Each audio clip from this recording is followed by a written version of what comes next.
tomoni crise le président Tshisekedi a créé na kati ya mboka a créé crise a nommé ba juge illégalement tolo banaye ko nommé ba juge wana illégalement asali sous forcing alekisi bango na makasi na kati ya cour constitutionnelle lelo cour est comme illégitime na 11 juges et bouki mobeki ya constitution pa lobi yango asiraki ndeko Tordo ngoyo azali avocat ba juge wana ke ye akobanda ko futa ba juge wana mbongo na bango normal pendant 2 ans.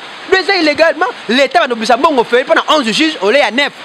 Tolobisi est clair yango biso FCC vandaki pour tout ça ba réunion de réflexion toyeba nini tokobisa makanisi na biso par rapport ya crise oyo ndeko Tshilombo a créé na kati ya mboka na biso nde tokendaki na kinga kati autorité morale apesi morale et pas ba élu na ye on peut toke na kati ya retraite to réfléchir to bimisi communiqué final na biso o lelo boyokaki souhait ya FCC to pesi souhait na biso na kati ya communiqué wana ndeko Willy Mishiki Willy Mishiki wazali allié à AFDCA auti koloba yango clair oyo alakaka bango lelo IDPS ke Tshisekedi ndenga kei akozonga na circuit Tshisekedi ya papa lelo komi allié à IDPS pour azo soutenir Tshisekedi ayebisi alobi yango na ba misomo ya TVA tolandi na kati ya Congo pe Tshisekedi ayebisi ye Kabila nde atripotaka ba élection victoire ya Fayulu pour atiaye donc cela veut dire Tshisekedi est reconnu qu'il est recelaire d'un bien volé a reconnaître Gazali mutu ayiba bokonzi selon Willy Mishiki. Donc le quoi reconnaître les abongo photo bo manionso na élection présidentielle ekufa na élection ba député ekufa to bandela nyonso à 0 toye parce que nani peuple azaka na simana ye balobaka na peuple na loyenge total nani a gagner ba élection to lobite to gagner ba élection mais to sengi ba élection salama un acteur politique azwaka pouvoir na ba élection élection ali pilier à munene na kati ya démocratie pour démocratie ezala il faut to na ba élection toye ba nani peuple azaka na simana ye tout ça c'est ba élection. Voilà tout ce que ma consultation au mokonza mboka zo likanisa obenga batu voilà mokonza mboka ba likanisa obenga mwana mboka Jeannette Kabila obenga Jeannette Kabila ala consultation participer qui te dit ala ndeko Kabila au moins likanisa na ndeni. Bon honorable Jeannette Kabila Kyungu wazali présidente ya Fondation Musée Laurent Désiré Kabila pe présidente ya commission défense na kati Assemblée nationale n'a jamais été saisi officiellement na présidence. Ce sont des spéculations. Alobaki yango clair que il n'a jamais été saisi officiellement. Ba ben sa na lobate faut pesa mutu mukanda. Nto biso to aloka ba Kabila mutu mudiembelité lokola ba bitakwire oké diembela ba yambo na présidence. Té co-gestion, to gérer ensemble na co-gestion ce que chaque ezali, c'est ya biso mibali. Ce que longue ezali ya biso mibali. Mais to moni motema mabe na hypocrisie. Mauvaise foi dans notre IDPS. Quand ça ne tient pas, c'est l'FCC. Quand ça tient, Fati Béton. Non! Tshilombo pesa ki mitindo ya organiser congrès à IDPS so esamaki na pays du peuple ba yemaki ma IDPS asaki bino aboyaki kosala biloko congrès à IDPS congrès wana ya IDPS non ba yemaki hymne national IDPS ya ki congrès mais tout monde président sali symbole IDPS na kata salle président azaki na guerre na FCC ezaki guerre président de la République a tie biso boye et sili et IDPS a gagné congrès à IDPS moi na yebengo de congrès à IDPS yango ilukamba aboyaki ko gagner ba yemaki hymne national IDPS a démissionné na volonté na ye et non na mutu moko atindi na makasi en direct là ba koloma sur la télévision quand on dit information fan nous sommes en direct c'est Ezaka Mr Cop moko un des serviteurs là bino pesa bino information tout ce qui se passe dans les pays sur le plan politique sur le plan culturel mais le to beta mamba politique ne bozo mona to ande ko Ibrahim awa to beta ne masolo par rapport à FCC par rapport à FCC nde wasala ba retraite FCC ba boy ko ming ba boy ko consultation FCC Kabila pour préparer tourner na et to gi pende ko Jeannette Kabila fa ya maman pas président de la République to beta masolo na restez branchés parce que on a besoin d'informations toujours à la source on a besoin d'informations parce que tout comme tout bouca la vérité non c'est un peu maintenant bateau sur la pardon le 4 coins du monde là je vois les mystérieux voici manza malola pamula je vois Tania Lonza malola pamula pe maman tete za ou maintenant ba soutien na yo na ndeko Jonathan Mukwaya non c'est John Kamanda si ma caméra fond la porte ba ndeko nyonso ba juli ba ko na ce net moment ba mon peut inviter na biso to betane masolo moi na mboka Ibrahim oza moko pe ba lobila FCC moi na mboka mbote ndeko ese kaya. Voilà. Un mot gentil dans votre nyoso bazuli bakolo landia. Ouais, merci beaucoup. Ndenge boyoki ndeko journaliste a présenté comme nanga Ibrahim Atweka, maître avocat, moko ya PPRD na kati ya structure ACAM, Alliance des Kabyles musulmans, oyo ezali initié par excellence Moussa Mondo Sadri, vice-ministre des hydrocarbures. Merci beaucoup. Voilà mon amour comme ça c'est toyebi lelo ba comme les mal l'ennemi numéro 1 à peuple congolais isa FCC par rapport non ya bakisation to par rapport à ba effet bandeko bazolo ba okolo bani sur ça. Bon na kati ya Congo ba imputation dommageable ezalaka ba propos mensongers et belé ou toujours mona na kati ya Congo. Biso elekela biso te. FCC n'a jamais été l'ennemi du peuple. FCC travaille toujours pour le peuple. Tout ça là toujours pour na bola moi peuple to linga peuple za na kimia pour banda mo continent biso. Numéro 1 à biso autorité morale Joseph Kabila Kabange akomaka na magistrature suprême apronaka pona paix boyebi situation oyo azulaka mboka oyo soka likaka peuple congolais te nda maka Congo na division nde Congo nga za la balkanisé depuis 2001 to 2002 to kabona déjà pour tozaka na ba rébellion ya makasi lokola ndeko Jean-Pierre Bemba Ruberwa bakangaka mboka oyo na rébellion ezaka na esika ota moko te mais Joseph Kabila Kabange na bolingwa mboka na artisan de la paix kimio yaza nango alingaki kimio za nakata mboka à travers ka pona population andima ko sa na ba rebelle esika moko na ajo ya muke ya jeunesse asalaka na bango esika moko pe kimio yaka na Congo do aza mutu alingaka kimio za na mboka yango moni ye na ndeko na ye partenaire na ye Félix le président actuel ba signaka accord o ba bengi yango na kombo ya accord de la stabilité et de la paix malgré ndeko na biso aza na kata bokonzi ya komi koloka mpe atengama po ezali nango bizaleli na ye. Mais biso to kobunda toujours pour na peuple, toza toujours pour na peuple, tosaka musala toujours pour na peuple. Tosaka jamais contre peuple, to lingaka peuple za na kimia po politicien à chaque peuple dans centre ya makambu nyonso. Mais sur na kati mo baté mais par rapport à accord makambu zo matel mebele. To ko to nemi mula na lobby c'était la seule personne tabasina accord ya zalaki. Tozo nsusu na kisanga ni mona mboka shadar lobby tabasina accord était la seule personne zalaki. Kabila sur le bakita basina accord il y avait des témoins ba président batangi ba président comme si le divergence de parole par rapport au lobani par rapport à ça. Divergence de parole les alité. Oh c'est important accord ezala. Pendeko président de la République ayebi ke accord ezala.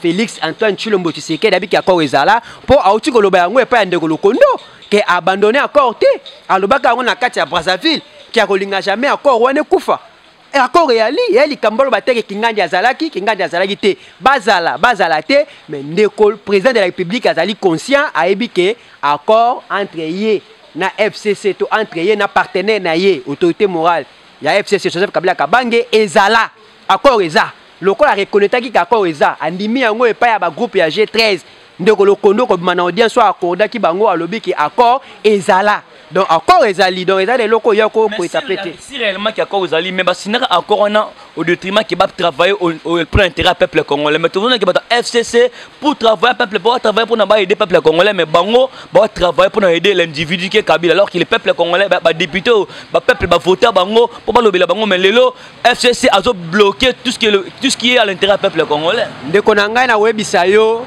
tout ça ba politicien politique eloko aliboso alukaka intérêt na ye intérêt ya politique ezali pouvoir na kati ya politique tozali na objectif oyo ezali conquête de pouvoir tolukaka to conquérir pouvoir et puis to exercer yango le plus longtemps possible.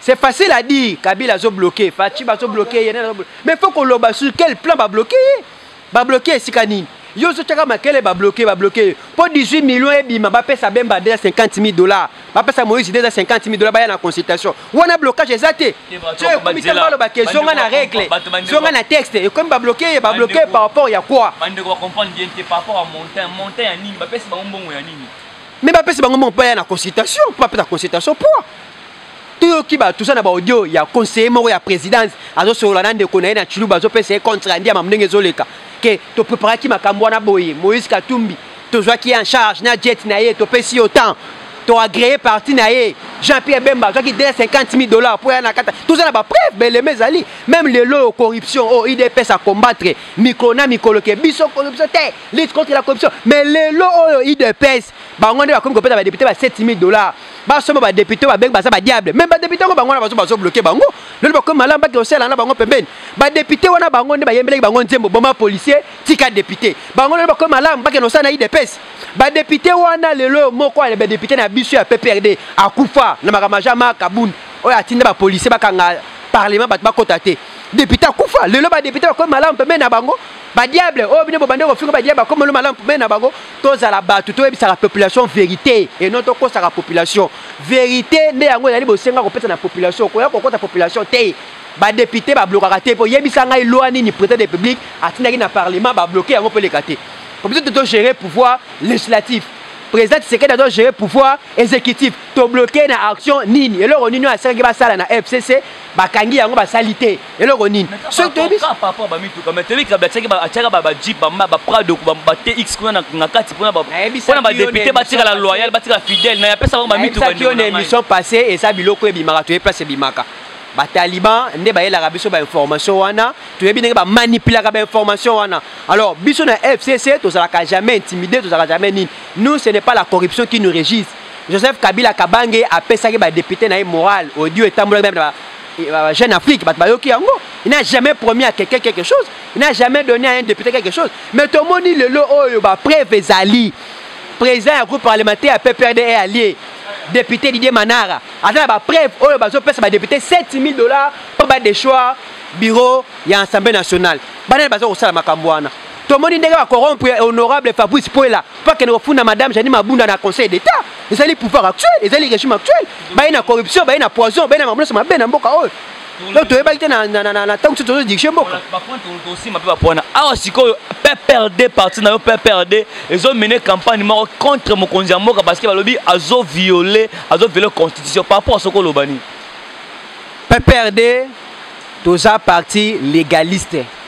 biso tolingaka respect ya ba texte na ba engagement tokoki jamais kozala contre chef de l'état pour biso tozali na candidat na biso na élection Emmanuel Ramazan Shadari biso to organiser ba élection na mbongo ya mboka Joseph Kabila na pouvoir o ndenge bat balobaka zaki na contrôle ya armée ya coup constitutionnel mais to ndima résultat ya Seni apesa biso résultat to ndima yango tozonga sima to loka to bongisa po balancement to organiser ba élection ndeko Tshisekedi a gagné ba élection to betela ye maboko to zala na jour ya remise reprise na ye to travailler na ye en âme et conscience mais ezali sauf que ba extrémiste o ba entouré ye lokola ba kitenge Yezu ba Augustin Kabuya ba Jama Kabut ndi bazo ko conduire ye na erreur bazo ko ndi ye na erreur bazo mona erreur ba salisa ki na Genève non ba salisa ya ko swa camé ko na prison to bango ba luka tutu ba protéger pouvoir na bango ndenge Kabunda lobaka na stade de Martyrs to yebi ide pesa ye na bokonzi pour gérer yango ti mokolo yezo kozonga ezali calcul politique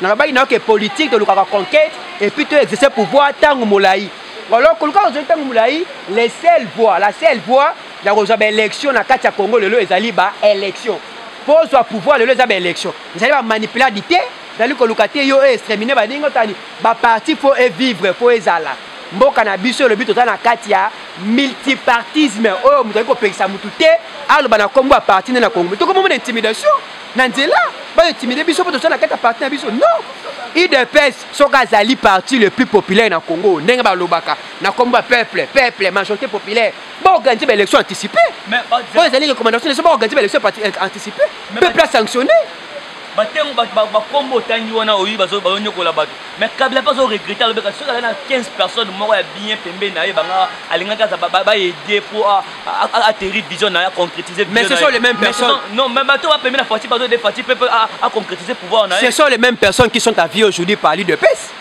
bato Kabila lobaki a regretté pour na bango ce sont les mêmes personnes sont à vie ce sont les mêmes députés là le ba comme le bienvenu pa na bino ba comme ba meilleur et pas na bino le lo mina ku kombo de tanga masuna nenga mabete le lo sakata kombo de tanga masuna nenga mabete bo comme ko luka bango na banda ku parti par là bo pesa bango $7,000 ba comme na pas na parce que bato c'est un bango bazana bilan mo ya présenter débat peuple mais bango bana bilan ko sur le lo ide pesa na posa bango pona ni ba la majorité parlementaire bazana posa bango pona nini soki baza bato ba travailler qui mabe baza ba diable bango ne ba bomi Congo bango ne bazo ko freiner président que de libosoté pourquoi ils ont besoin d'eux batika bango batika na Kabila to travailler na majorité ba négocier la majorité parlementaire avant l'élection et non en pleine législature to ça en pleine législature proté député national ndenga zaka eli bongo azaka eli na effort na yete parti de la charge ya caution na ye parti pesa ke mongo campagne parti ça la note ya consentement ya député ndenga ke na seni ba c'est note ya consentement ya parti donc siège au député za nango zaka siège ya parti politique parti na zaka na siège zaka non ya député et puis dans le système actuel et ça passe pour monter la député avec la député le la benga indépendant et ça li passe pour ton la système bengi ya sei député face à la sei 1% na Congo mobimba un individu ko ça la sei yemo côté il faut dans la carte parti politique tout dans la carte regroupement politique ba siège jouer les ba député à PPRD to ya regroupement au dans la carte FCC o ko ça les alors que mais ça la trahison net au message na carte Congo a ko peur de siège na carrément toko appliquer. Voilà, tout le monde crise. Oh, le président Tshisekedi a créé na kati mboka oh, a créé crise. A nommé ba juge illégalement. Tout le banaye ko nommé ba juge wana illégalement, a sali sous forcing. A l'équipe ba ngona makasi na kati cour constitutionnelle. Oh, le cour est commis illégitime. Na 11 juges. Et bouki mobeki la constitution. Pas lobby yango a siraki ndeko tordo ngoyo azali avocat ba juge wana ke ye akobanda ko futa ba juge wana mbongo na bango normal pendant 2 ans. 2 ans illégalement, l'état va nobisa mbongo fait pendant 11 juges au lieu à 9. To lobby si est clair. Yango biso FCT vandaki pour tout ça ba réunion de réflexion. To yeba nini to kobisa makanisi na biso par rapport à crise oyo ndeko Tshilombo a créé na kati ya mboka na biso. Ndeto kendaki na kinga kati. Autorité morale, apesi morale et pas ba élu na ye. On peut toquer na kata retraite, on réfléchit, on peut communiquer final na biso oh lelo boyokaki souhait à FCC. To peut souhait na biso na kata communiquer wana ndeko Willy Mishik. Willy Mishik wazali allié à FDCA. A outi ko loba yango clair. O ya la kaka bango lelo IDPS que Tshisekedi ndenga kei a kozonga na circuit Tshisekedi ya papa. Lelo komi allié à IDPS pour azo soutenir Tshisekedi. Ayebisi yango lobi yango na ba misomo ya TVA to landi na kata Congo pe Petit Tshisekedi ayebisi Kabila nde a tripotaka ba élection victoire ya Fayulu pour atiaye. Donc cela veut dire Tshisekedi est reconnu qu'il est recelaire d'un bien volé. A reconnaître Gazali Mutu ayiba bokonzi. Selon Willy Mishiki. Donc le quoi reconnaître les bongo photo bo nyonso na élection présidentielle ekufa na élection ba député ekufa to bandela nyonso à 0. Toye parce que nani peuple azaka na simana ye. Balobaka na ko peuple na loyenge de total nani a gagner ba élection. To lobite élection to gagner ba élection. Mais to sing ba élection salama. Un acteur politique a un pouvoir dans l'élection. L'élection est pilier à monene na kati ya démocratie. Pour démocratie ezala, il faut que na élection. Toyeba nani peuple takana simana. Tout ça c'est l'élection. Voilà tout ce que ma la consultation au mukonza mboka zo likanisa benga batu. Voilà mukonza mboka ba likanisa benga mwana mboka Jeannette Kabila. Ko benga Jeannette Kabila ala na consultation participer qui te dit alande kwa Kabila. Au moins likanisa na ndeni. Bon honorable Jeannette Kabila Kyungu wazali présidente ya Fondation Musée Laurent Désiré Kabila, président de la commission défense na kati Assemblée nationale, n'a jamais été saisi officiellement na présidence. Ce sont des spéculations. Alobaki ango clair que il n'a jamais été saisi officiellement.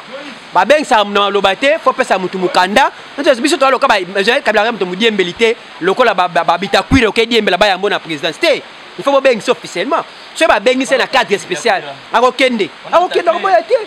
Na ta clé te na zolo ba ezali normal to mona ka kende ko gluka audience na makasi Jeannette Kabila ko kende ko audience pas président Tshisekedi te faut pas passer invitation ezali officielle amoni yango a ko répondre na titre individuel et non na combo ya PPRD pour biso na PPRD to lobby ba consultation wala ezali inopportun Jean-Pierre Liaou asa député à PPRD azaki na consultation lobby ngoika sanji bayamba ki na consultation na cadre ya ba caucus ya ba député à Grand Kassai bayamba ki akena titre individuel. Mais biso na kati ya parti muto pesi muto moko te mandat pa ke na ba consultation auto juger yango inopportun.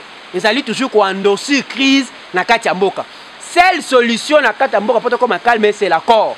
Le respect des engagements de l'accord parce que l'accord wala sala ba na vision ya constitution. Oyo lobby IDPS a gagné présidentielle, FCC a gagné majorité parlementaire, to sangani pour ça la cogestion. To gérer ensemble na cogestion chaque ezali, essayer ya biso mibali. Ce qui est long ezali ya biso mibali. Mais to moni motema mabe na hypocrisie. Mauvaise foi dans notre IDPS. Quand ça ne tient pas, c'est l'FCC. Quand ça tient, Fatih Béton. Non! Il faut être responsable, il y a l'autre de gérer. Papa na maman, si tu as moi nanda papa tu m'as combattu. Te mio no baby si ba nanga te.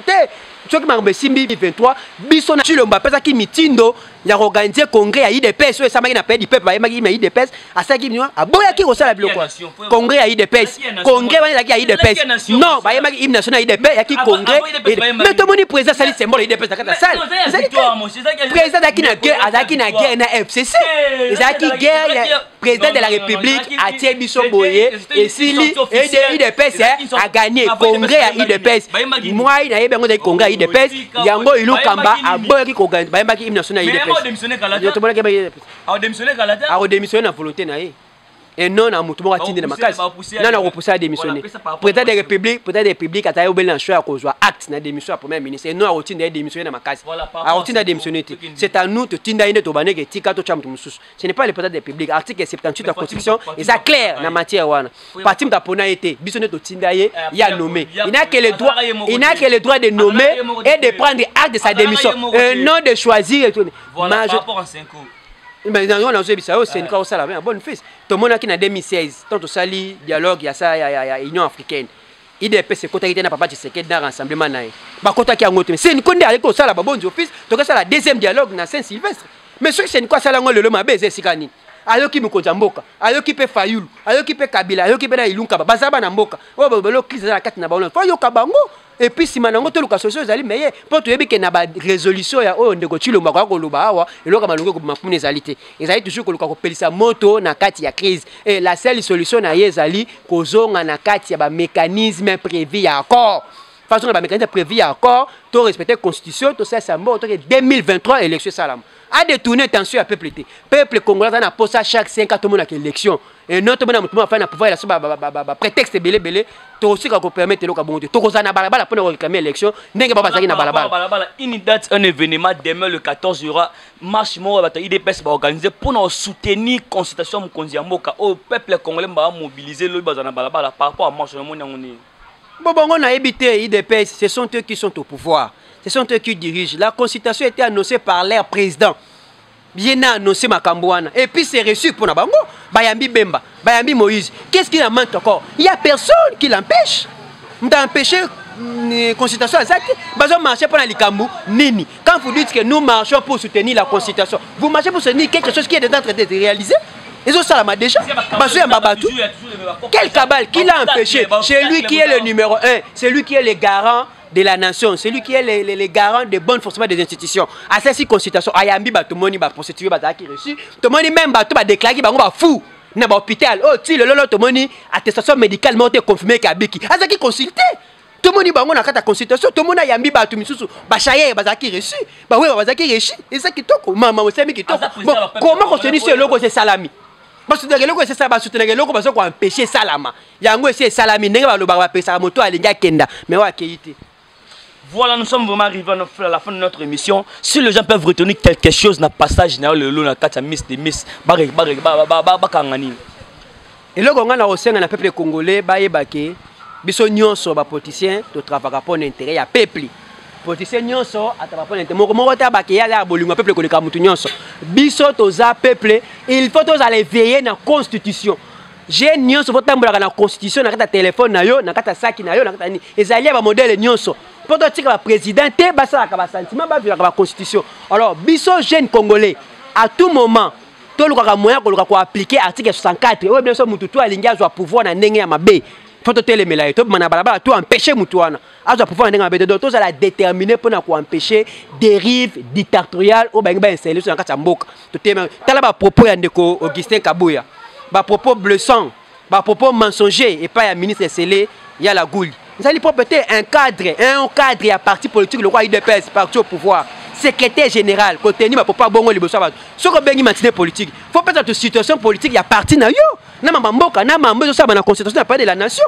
Mais yo ko taquiner ba ministre na la télévision, ça ce n'est pas être responsable. Biso ne fait peut-être ça comme matinée politique. Nous ne citons pas les noms de d'autres partis politiques. Tous na kata matinée politique surtout ba makamba parti, tous former ba na idéologie à parti. Yo se ko tromper peuple, il y a eu des personnes pour le cas populaire. Ce balinga, il faut le cas député, le cas député pour Nani. Et puis tu as eu aussi na GD na IEC. Tu n'as même pas terminé les études. Le lot comment roloba. Na tu as eu des personnes. Tu es même illégal na poste wana illégitime. Augustin Kabouya. Tu n'as pas de leçons à donner à ces pays ici.